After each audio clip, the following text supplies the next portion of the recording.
écoute, moi au moins j'ai essayé. Écoute, tu parles pas à travers ton chapeau. Hein. Salut les amis.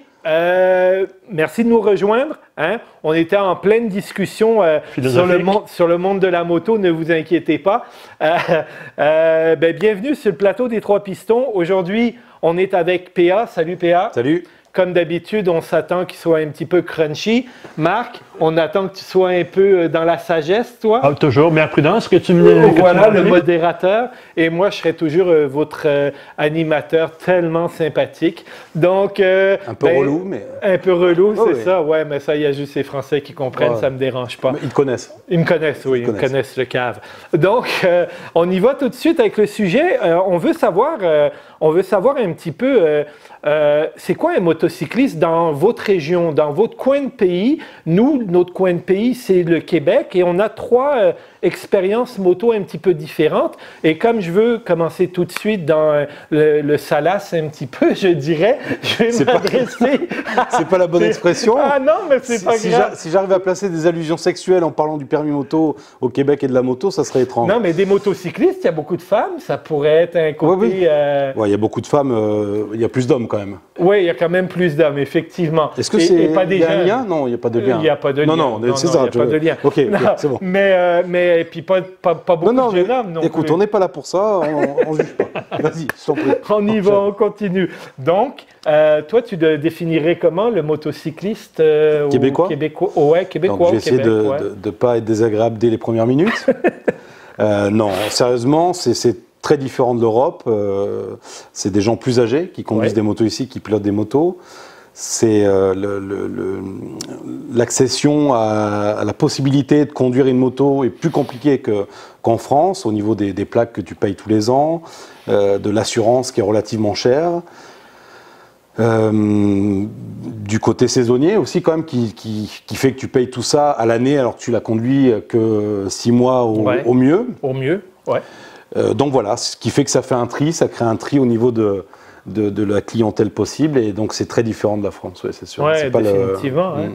Et puis, moi, là, je vais de ton côté, il en a parlé un peu PA, mais si j'aurais ma définition un petit peu du motard québécois, c'est quand même beaucoup plus vieux. On commence à 50 ans, un peu 45-50 ans. Là. Ouais. On s'entend, vous ne pilotez pas les Québécois. Vous conduisez ça comme votre bagnole. La vérité, vous embarquez là-dessus, D'ailleurs, on se faisait la réflexion, est-ce qu'il y a un seul motocycliste qui n'a pas une voiture? Non, définitivement. Ici au Québec et au Canada, tu as obligatoirement avant tout une bagnole. C'est ça. La moto, c'est c'est même pas un moyen de transport, c'est ton jeu du week-end. C'est un jouet. C'est un jouet que tu sors le week-end. Bon, c'est pas vrai. Il y a quand même quelques personnes qui vont travailler avec la moto, qui font qui s'en servent plus régulièrement. Pardon? Que l'été. Que l'été. Obligatoirement. Oui, effectivement. Et donc, c'est ça fait vraiment une différence. Moi, je pense en tout cas que l'expérience motocycliste est complètement différente avec, exemple, l'Europe, avec la France, où on commence beaucoup plus jeune, entre autres. Mais comme il l'a dit, je regarde, moi, ce que je connais, c'est plus du côté italien. En Italie, les jeunes, à 12 ans, tout le monde a une 50. Ouais. Et tout le monde se déplace. C'est comme ça qu'ils font leur émancipation. Les gens se promènent à moto, des petites 50. Et il y en a plein. Ici, c'est que... premièrement, des petites motos de ce style-là, il n'y en a même pas. Il y a deux modèles. Ah ouais? Le Honda... Rucus. On parle pas de c'est ça. Rucus, scooter, merci. On parle de petites motos 50. Ah ouais, non, moi je parle... Les scooters, c'était pour les gars de 14 ans, ça va être le Rucus ou le Yamaha Liwiz ou Zuma, mais je crois qu'il est même plus disponible en 2020. Moi, je parle des petites 50, les petites motos 50. Ah ouais, ça existe. 50, 125, c'est ça. Ceux que tu nous disais qu'en France, ça prenait même pas de permis. Oui, un 125, les 125 cc, à l'époque, hein, ça remonte un peu, tu n'avais pas besoin de permis. Mais... vas-y, non, il y a ça, il y a la saisonnalité, on l'a dit, et puis, donc c'est un loisir que les gens de notre âge, en général, peut-être pas encore du tien, mais de notre âge à nous deux, s'offrent parce que, les obligations envers les enfants sont remplies et souvent ils sont autonomes. Donc, les gens se retrouvent avec du temps, avec l'envie de découvrir quelque chose, et puis là, ils s'achètent des motos. Oui, c'est ça. Ben, moi, ce que je dirais du motard québécois, et puis vraiment différent de la France, c'est, oui, l'âge, le type de machine, beaucoup orienté ici hors route, ça doit être à cause de qu'on a aussi beaucoup de sentiers. On équipe énormément les motos, hein, on les alourdit beaucoup, crash bar, beaucoup de chrome, beaucoup d'accessoires par rapport à l'Européen qui tient ça plus dénudé. Oui, mais comme dans tout, je pense que pour beaucoup de gens, le loisir, c'est le magasinage, puis de s'équiper plus que d'en jouir. Oui, effectivement, il y a peut-être un côté statut social aussi dans la moto. Évidemment, parce que je suis sûr que les mecs de 50 ans en France, tu prends la même tranche d'âge, les mêmes motos, je pense qu'ils les équipent tous autant. Oui, tu penses? Ah oui? Tu penses que c'est... Je pense que oui. Ouais, pour mettre, un mec qui roule en GS, en France ou ici... il tartine sur les crash bars, les lumières et tout le tintouin. Ça se peut, écoute, ça fait tellement longtemps que je suis parti que j'ai pas vraiment de référence de ce côté-là. Mais ce qui est sûr, c'est qu'on commence plus tard ici.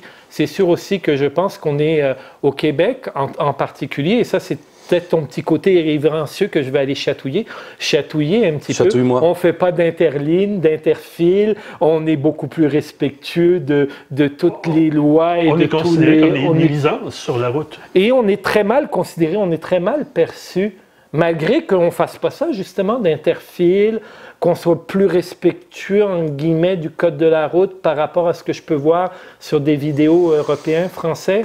Ben, que la moto, c'est un état d'esprit. Pour moi, j'ai toujours considéré comme ça. Et c'est certain qui...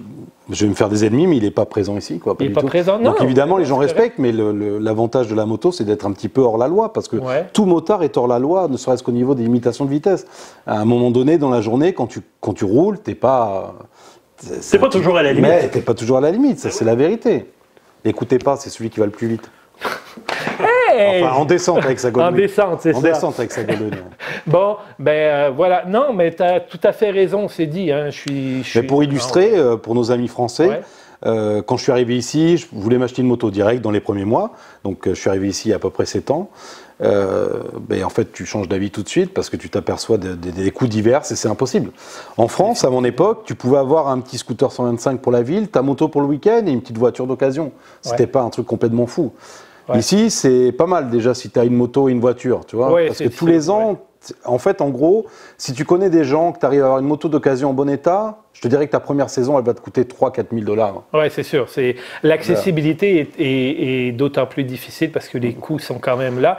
Et pour aller plus sur le style de pilotage puis le type de route on en parlait un petit peu hors caméra tantôt, c'est que il y a un truc qui m'a attristé, c'est qu'en France, j'ai lu en quelque part que la moyenne kilométrique par année était tombée aux alentours de 3000 km. Alors tu me disais oui, mais c'est pas les mêmes routes. La distance, les distances sont beaucoup plus réduites.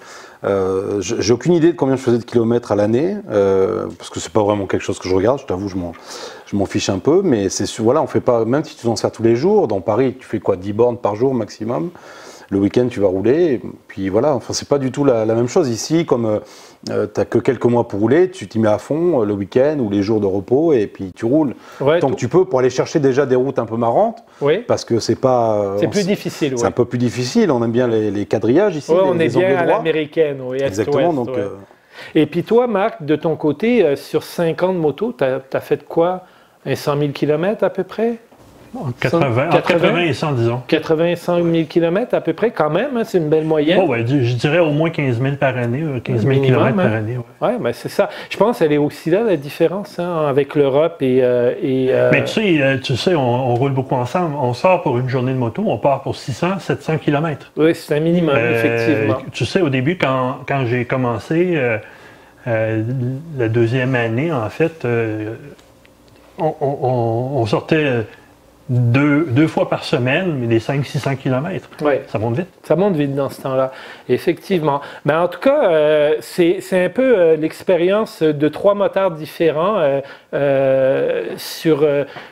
qu'on a eu le plaisir d'échanger avec vous. À vous de nous laisser dans les commentaires vos expériences à vous, nous raconter un peu comment vous vivez les routes de votre pays, de quel coin de pays vous êtes. Faites-nous rêver un peu. Là. Nous, on vous parle du Québec, on vous parle de nos routes, mais vous pouvez parler de vos beaux coins de pays. Je suis sûr qu'il y en a plein.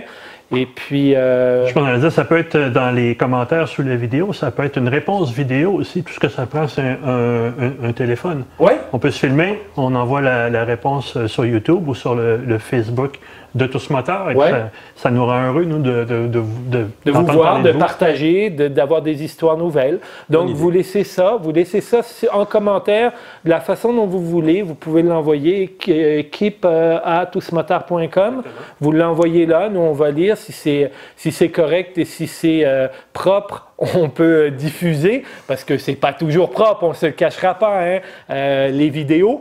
Donc, vous restez habillés, s'il vous plaît, c'est ça que je veux dire. Et donc, parlez-nous de vos routes, parlez-nous du plaisir que vous avez roulé à moto. Non, c'est ça. Non, allez, plaisir que... Non, mais... Non, je voudrais rajouter quelque chose, si tu me permets, excuse-moi. Pour être sérieux 2 secondes, c'est que peut-être que si j'étais à la place de Marc-Antoine, on a eu mon permis il y a 5 ans, et à son âge, peut-être que je ferais 600 km par sortie. Oui. Moi, ça fait 20 ans que j'ai le permis, j'ai commencé la moto à 4 ans, déjà, j'ai pas la même approche, j'ai roulé suffisamment, je suis pas surexcité d'aller rouler, surtout avec les limitations de vitesse qu'il y a, les trous sur la route et les amendes que j'ai, toutes les saisons pour... Mais non, je le reconnais, parce que après, en France, c'est pas mieux au niveau des amendes. Il y en a plein, il y a des radars partout. Quand t'es en moto, t'es susceptible plus que les autres d'en avoir. La réalité, c'est qu'à Montréal, ils n'aiment pas vraiment les motards, quand même. Enfin, non, on est plus surveillés, on va dire, voilà, pour froisser personne. Ils nous surveillent de loin, ils nous voient arriver. Voilà. Et ici, comme là-bas, en tout cas, je pense, c'est que les limites de vitesse sont en train de descendre. Sans arrêt. Oui, c'est sûr. Bientôt, on va se promener en calèche. Avec des motos qui font 200 chevaux. Quoi. Oui, c'est ça. On te vend une RSV4 à 220 chevaux, puis il faut que tu roules à 30. C'est sûr que c'est évident à faire. Tu n'as même pas déclenché que tu l'as atteint. Mais bon, en tout cas, c'est un autre débat. Racontez-nous, parlez-nous de vos belles routes, parlez-nous de vos belles sorties, parlez-nous de comment vous voyez la moto, comment elle évolue dans votre coin de pays. On va vous lire avec attention. J'espère que ça vous a plu. C'était PA, c'était Marc. Moi, je vous dis salut, à la prochaine. Salut. Hein? Sympa? Mais... C'est pas propre. Salut tout le monde à la maison. Bienvenue sur le plateau des 3 pistons. Alors... Los Pistones. Désolé que je la fasse.